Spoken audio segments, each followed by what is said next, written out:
Oh, dearie, dearie, dearie me. What was that? Hello, and in today's video we're doing a match reaction and review of Brighton and Hove Albion 2, Watford 0. And we're also doing a match preview, way, for the Tottenham game at the Tottenham Hotspur Stadium on Sunday. And it's going to be interesting. Match day 3, tough game, off the back of a really poor performance, just a shoddy, sloppy and really uninspiring, show from the lads against Brighton. I'm feeling nervous, to be honest, but let's see how we go against informed Tottenham, who have got 2 wins out of their first 2 so far, both 1-0, but they're looking decent. They just won the Europa Conference or something. Kane scored 2, and he said that he's staying this summer, so that scares me because he could be back to play us, but he probably will go at least some point in the next few years. But yeah, there's a lot to contend with. So first of all, I want to see Watford show a response, okay? Because that Brighton game was not good. I really wasn't happy with it. And we got to show a reaction, a response after losing for the first time this season, because it's not just the way that we conceded, but it's also the way we didn't show a response when we were behind. We didn't look like a team that was trying to get back in the game, and that was disappointing from my point of view. We just conceded very sloppy goals, and then when we didn't really get those chances, they kind of just rested on that, and we struggled to really put a foot on Brighton, put a glove on them. It was that kind of game where it was just so one-sided, so hard to make any impact, that actually it was a very empty performance. I think that is the word. So obviously the Villa game was amazing. To get the win was amazing. A big shock against Villa. We were loving that result, but it was a bit of a reality check against Brighton, and now we need to show a response. We didn't show a response after going 2 goals down in that first half. But now we need to show a response, after that Brighton performance, because it was just not something that you take much positives from. The players looked a little leggy, and there wasn't that fluidity between the play. Certainly, we just kept giving the ball away. We kept surrendering possession, whether that was, really short passes and not enough on the pass, or whether it was just, not finding the player in a very good way, trying to spray it out wide, but then giving it away and losing possession, or playing out from the back, a poor pass, poor shot, skying it over like we saw with the Sarr chance where he just really got underneath it. But it's just the positioning as well. Someone like Emmanuel Denise, who linked up so well with Ismaila Sarr against Aston Villa. They were so good, and you thought, okay, let's get up against this Brighton defence. Let's cause them some problems. You got Lewis Dunk and Adam Webster in there. Lewis Dunk, alright, he's good, he's strong in the air, but is he that fast? Not necessarily. So, Dennis up against him, and Sarr on the right, kind of really targeting that right-hand side, getting balls down and, getting to the byline like he did against Villa, caused Brighton some problems in that back 3 formation, but we didn't really do that. And, Sarr was just a lone man. It was a weird thing, because he should be playing out on that right-hand side, and Dennis should be more central, but actually, Dennis was playing really deep, and that meant that, you got Imran Louaza running things in the middle of the park on his debut, and he's got pretty much Sarr or no one else, because the wingers aren't kind of cutting in, they're not indenting, they're not coming to support. So then it's literally Louaza into Sarr, and then Sarr's got to do all the work, and either he's got to win the headers, which that's not his style of play. He's not a number 9, he's a winger. Although Sky Sports seemed to put number 9 on Ismaila Sarr before the match, which is a bit weird. He's our right winger, so we need to kind of get him out wide, and then, as we saw a little bit on later on in the game, he started to get some crosses in, but it was too little too late, and it wasn't really good enough from Watford, and Dennis needs to play more centrally. Obviously that performance against Villa was really good, and hopefully he can replicate that against Tottenham, but it was just a bit worrying that we went with pretty much the same team, other than obviously Louaza coming in for Kuska with that injury. But I just thought that we wouldn't, be that different from the Villa game. I know that the performance was amazing against Villa, and that's kind of hard to follow, but equally, you want to see those same levels of effort, and you want to see the same levels of chances being created. At least that for a consolation. And we just weren't, creating enough chances. Brighton were always dictating the game. Seemed to always be on the back foot, and it was just we were kind of always playing catch up from minute one. Really, we gave the ball away from our own kickoff. It was just, come on, let's sharpen up a little bit. I know that we didn't have the home support that we got us through against Villa, but we just got to be starting games and just kind of expressing ourselves and showing ourselves a bit more professionally, I think. But at the end of the day, Brighton played well. They deserved their win, and we just didn't really turn up. So it was a real shame, really. First away game of the season, you were hoping for something, but the first two games you can say, all right, ideally 4 points from that, and we've got 3 where, the Villa game we probably expected to lose, Brighton game you would have expected to win, but you'd have taken it that way round. It's just happened to be the other way round. But it is important that we do have some away form that is, consistent, because obviously you saw in the Championship last season, we relied a lot on our home form, which was really good. It was really good, and that was even without fans. So just, shows how important that home advantage is now. But we still have to put up good enough away performances to get enough points, because if we're just relying on home performances and home games every week, then yeah, we certainly will be, causing ourselves problems. So all in all, just not a good performance. I mean, you talk about the first goal. I just don't know what Adam Messina is doing there. It's a set piece. Brighton are good on set pieces, and they've got strong centre-backs. They've got tall centre-backs that can really jump in the air. So we should be getting tall players marking them, really. And Messina's got to get goal side, got to get touch tight, and he just doesn't. And he lets, Shane Duffy just climb above him. And I think it was William Troost-Ekong who was also there. He kind of didn't know where Messina was, assumed that Messina was covering Duffy, and then when Ekong missed a header and it went over the top of him, it was like, all right, it's all down to you, Messina. And yeah, it's a good header, but he shouldn't be given the time, and he shouldn't be, just let to run into the box and make that header. Obviously, it's a bit of a feeble attempt from Bachmann, but it's kind of already gone past the line to get it out, and it's bounced in off the crossbar. But yeah, just not good from a set piece point of view. We've said this time and time again as a Watford fan. We don't defend set pieces well enough. We need to kind of sharpen up, stay focused, and really get touch tight to the marking. And then the second goal is just so sloppy. The ball out, cleverly can't get there, and it's a tackle from Bissouma, but we gifted it to Bissouma. I know Bissouma had a good game. He completely overrun Watford in midfield, and that's what our problem was. We just were completely losing that battle. Where Kuska was really good against Villa, he wasn't there against Brighton, and we just got absolutely outplayed in that middle of the park. So yeah, Bissouma obviously getting the assist there, but it was just so self-inflicted, and we can't be giving Brighton those kind of opportunities. Such an easy goal for Brighton to score, just handed on a plate. And if we keep playing like this, we are playing into home fans, home clubs' hands, because we're making mistakes, we're making unforced errors, and really we shouldn't be. So yeah, it was a decent finish enough from the striker is in form now, 2 goals in 2 games, but Maupay, he was always going to score that. It was one of those ones, there was almost a path just given to him to run through on goal, and then Bachmann kind of committed one way, and it was just so much space for him to curl it in.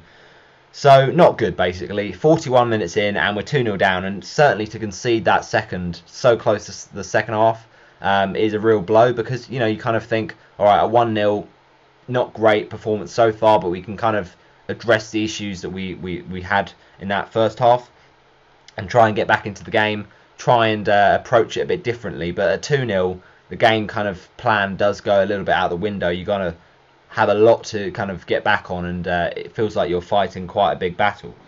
So it wasn't good, basically. And another thing that isn't good is that I seem to have lost my charger. So just bear with, people, whilst I reclaim that.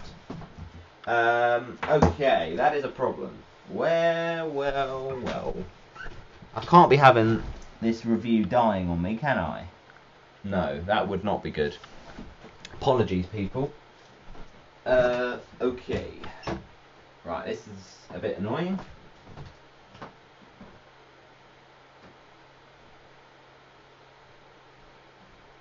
I don't know where it is, fam. That's the problem. Oh dear, it never is where I want it to be, is it? It just never is. It's just the way it goes. Come on now. Let's not do this now. No.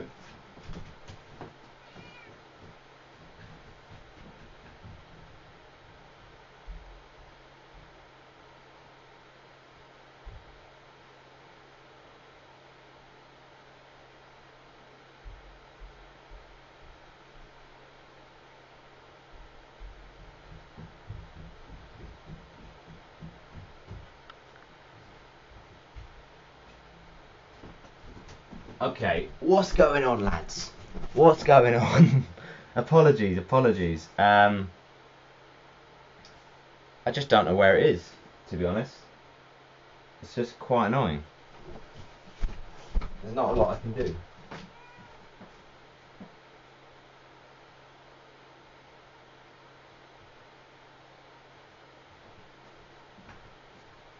Oh dearie me.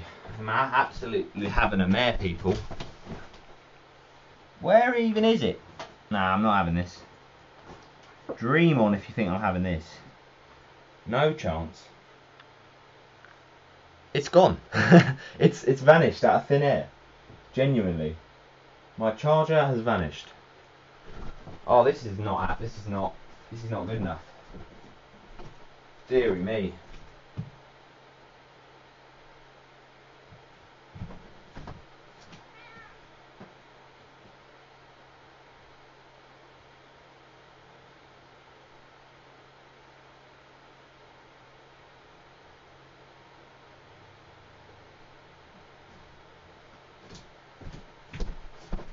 Okay, I just don't know anymore.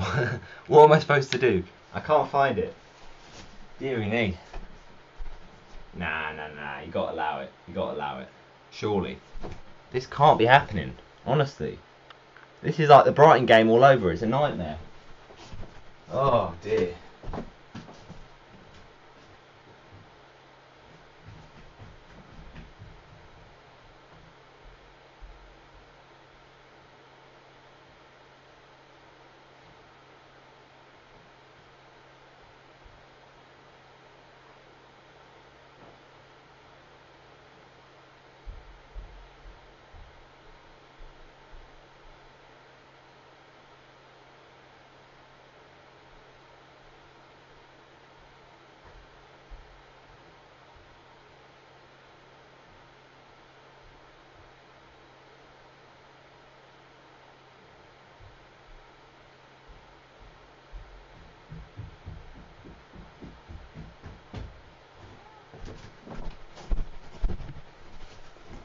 How am I still alive? I've honestly got so lucky here. But how am I supposed to do this if I can't find it? Oh dear. It's just one of those things, people. It's one of those things.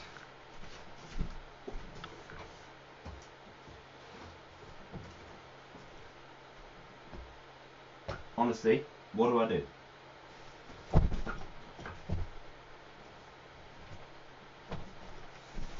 No, it's just not here. Oh dear.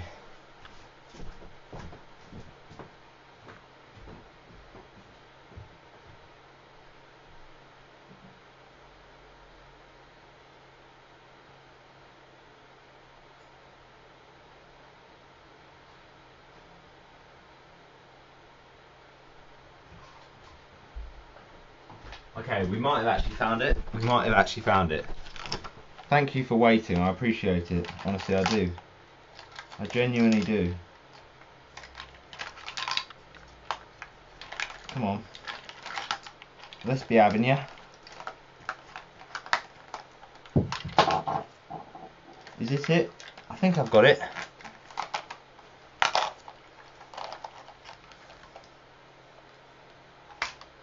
Where is it? Oh, this is a joke. I'm fuming. Right, if it's not in here, then I don't know where it could be. Ah, there you are, you beauty. Okay, it was all worth it, people. It was all worth it. Don't worry. Don't worry.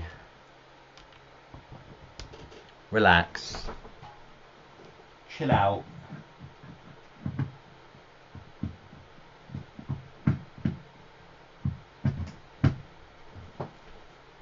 Problem solved. Anyway, back to what I was saying. Yeah, basically it wasn't good enough against Brighton, and we need to improve a lot, to say the very least. It was just a bit sloppy. You know, we had that game on Sky Sports, everyone's watching, everyone's like, oh, they played really well against Villa, and then we just do that. We just play really, really sloppy. So, you know, it's a bit worrying, because at the end of the game, Shishko, he calls it a good performance in the second half. No. So, yeah, I mean, I don't think we should get too alarmed. It's one game that we haven't done well in, but there weren't that great signs, to be honest. It wasn't encouraging, and we just were outplayed. You know, it's as simple as that. It was a game where we had, you know, flashes of danger on the counter attack, and obviously that will be the way we play this season, and that will, you know, get us points this season. We saw it against Villa, but yeah, we just kept losing possession, and you can't do that if you're going to win these kind of games. You just, you know, will get punished, and clear your lines at the end of the day. The amount of times where we literally got lucky because Brighton would miss a chance. You know, that we talked a lot about their XG last season and how they weren't scoring as many as the chances they create.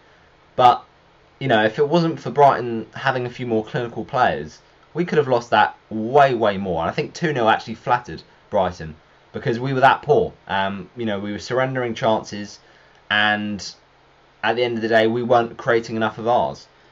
So, you know, if we're not going to get the ball out, they're going to have a shot. It's inevitable, and they're probably going to score eventually. So we need to just be a bit more assertive, a bit more confident, and yeah, it felt like a lot of the things we saw against Villa click were a little bit rusty against Brighton, to say the very least. So, you know, obviously there's a lot surrounding the club right now. Ozan Tufan has come in on loan from Fenerbahce, good signing. And we've also looked like we're going to bring in Okay Yokuslu, which would be pretty decent as well.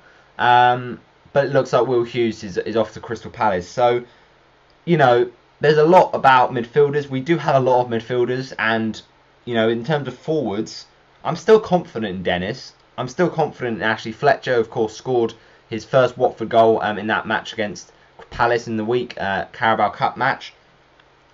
But the performance was worrying against Brighton. It really was. And it wasn't a must-win because, you know, we beat that Villa team. But it did look a winnable game, and we'll be disappointed with the result and also the performance. So, yeah, it's a shame, really. But, you know, Maupay obviously getting another goal against us again. It just is typical, isn't it? But I'm not as salty as someone like, you know, Ty from Arsenal Fan TV. I don't think he's a cheat. I don't want Brighton to get relegated. But yeah, you know, he only lasted 45 minutes anyway, shoulder injury, and is a doubt for the weekend's game with Everton. But, you know, we can't give him that much space to score. And yeah, they got 2 easy goals, I think was the word. All right, life isn't perfect. Neither is Watford, but the performance was far from average. It was pretty bang dreadful. I think the problem with us against Brighton was we were sitting back, and certainly early on in the game, we were soaking the pressure, and obviously that is part of the way that we seem to be now set up in this counter-attacking, you know, 3-4-3. But it's a worry because we're not going to take games by the scruff of the neck, and if we don't have the kind of players in the right positions and creating many chances on the counter, like we saw the limited chances against Brighton, then that game plan completely, you know, hinders itself. We kind of are going off nothing. We're not going to be like going at the team, so therefore we're going to accept their chances and therefore they could score. But also the system is not built in place to kind of hit back. Once we go a goal down, I feel like we just crumble, and that is a problem because, you know, especially away from home, we're often going to concede the first goal. So there's got to be a kind of little snap back and maybe a little change in formation pre-game. We've got to try and think, depending on who we're playing and depending on, you know, how viable it is to get back in the game, you kind of think, okay, this player in this position is probably going to struggle up against, you know, Ken Sema or Ismail Assar. So I think we've just got to be a bit more flexible. But, you know, the Brighton game, I hope that Xisco has, you know, learnt a lot of lessons from it. I hope the players have looked at and watched it back on Sky Sports Premier League and seen that, you know, the performance wasn't there. It didn't click. And to a man, really, there wasn't one player who had a good game. There wasn't really a man of the match for Watford. It was quite sloppy. So, yeah, it's a bit of a shame that we have now Tottenham, because it's hard to kind of see a response from that in terms of a result. But let's just put in a better performance, please, and try and, you know, just try and make sure everything is on order. Ultimately, though, as I said, soaking pressure, that is usually going to be a recipe for disaster, because it gives that Brighton team the momentum. You know, the home fans are going to get behind them, and, you know, we didn't really show much response to Brighton's dominance. That was the problem, and you can't sit back in those kind of games. You need to take the ascendancy sometimes, and at least the ascendancy with chances. If it's not with possession and with, you know, the quality of chances, at least be even enough in the chances to have a fighting chance of getting back in the game and, you know, being on level terms with that. And especially off the Villa game, I think, off the back of it, you thought that, you know, it showed actually playing on the front foot was effective. I thought against Villa we would sit back and try and nick a goal on the break. And we did kind of play on the break, but we actually, the first half, really did assert ourselves, and we actually were very much the dominant team going forward. And then Villa were very poor in the second half again, but it was because of that midfield, you know, strong unit of Atebo and Kuska that we actually did have the strength and performance that was impressive against Villa. We didn't have any of that against Brighton, and also we didn't really play on the front foot. So I think, you know, you think off the back of the Villa game we would have been feeling confident, but we just seemed to go back into a more negative shape, kind of accept that Brighton were going to dominate, and that was part of our problem. So yeah, I think it's a real one that stings, that result, and the performance.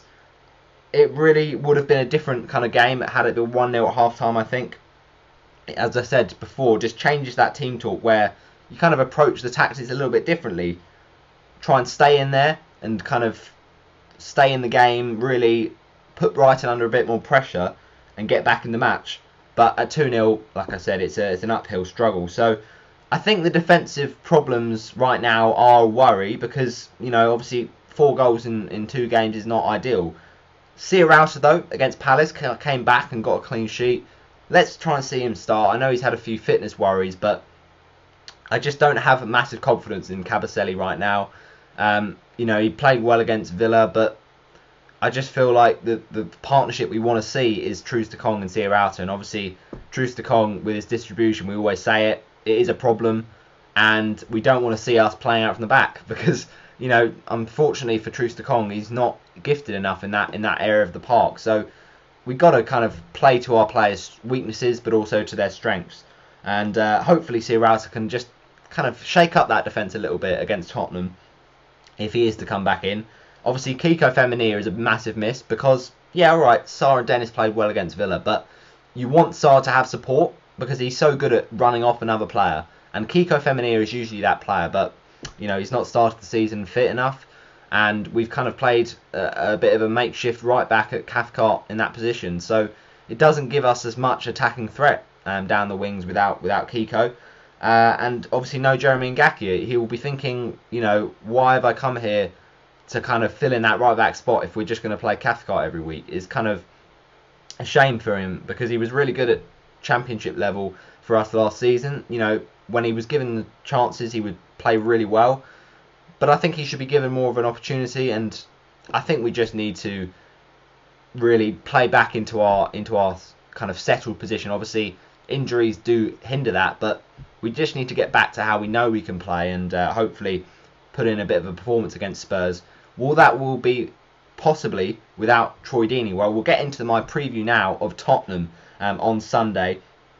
I mean, I think right now, like the 4-1-4-1 against Tottenham, it has to be done. Either that or the 4-4-2, because we can't play attacking against Spurs, because we will get, sliced open. The thing is with Spurs, they're another team that plays on the counter, and they're so good at it.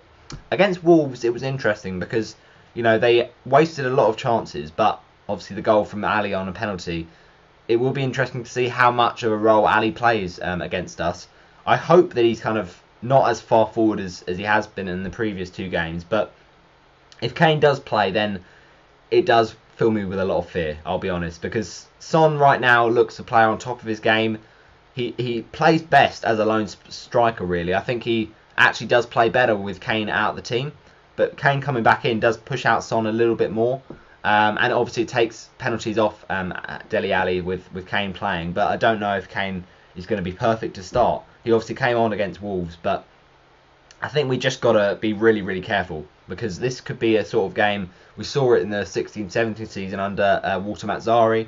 We also saw it in the game under, I think, Javi Gracia at Wembley when we played them. We were just absolutely outplayed. A bit like the Brighton game.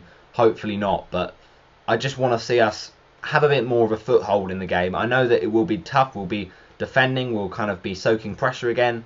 But I want to see us create more chances. I want to see us just go at this game a little bit more differently, with a bit more fearlessness and a bit more punch to our attack, like we saw against Villa. So it will be difficult, and I think Josh King as well, coming on against Brighton, he did look decent. Nice little set for the chance for Cucho, who kind of tried to go with the volley, but it was a bit too ambitious, but not too far over. So there's encouraging signs for Watford, and obviously Cucho getting the assist, a really nice one as well.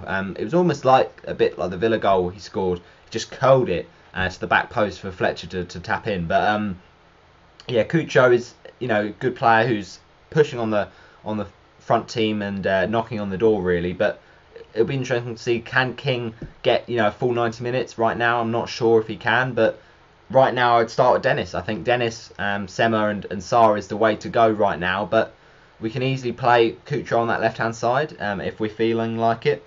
But I think King must be thinking right now, like, really, the Brighton game, we shouldn't be losing that kind of game. And Troy obviously came on against Brighton, but not for long enough. And I think that there's a really exciting combo there with Deeney and King. They're the perfect combo of basically strength and pace and lethal finishing. But the problem is right now we don't know if Deeney's going to stay at the club. And Josh King needs to get his fitness back. Obviously, Joao Pedro being out injured is a real blow. But I just think that those two would be quite a good partnership in a 4-4-2, especially if we're playing more defensive in a game against someone like a top 6 team like Tottenham. So I think that it's a difficult situation right now with the forward line, but I'm happy to go again. I'm happy to kind of put my faith in Dennis again. But I just worry about if Dennis gets injured. We've got Fletcher there, okay, not bad, but is he ready? Is he ready to kind of take the limelight? And then after that, Deeney, if he does go, will be a vacant spot. We haven't really brought in anyone else for that kind of number 9 role. We've got a lot of wingers, but not a lot of forwards. So it is a worry, but we just got to kind of be positive. We've got to still stay true to what Xisco is trying to do, and that is trying to play on the counter, score goals, and still show that defensive stinginess that we didn't show against Brighton, basically. So we've got something to go off against Villa. We've got something to not do against Brighton, and I'm hoping we can just kind of get the right combination and play well enough against Tottenham. But I just thought we would hold out a bit longer than that Brighton game. 10 minutes to already concede. And someone like Shane Duffy, who's been barely playing for Brighton the last few weeks, but obviously coming back from Celtic, and it may be a bullet header, but he can't be giving that much space. And it was just a scrappy game in general.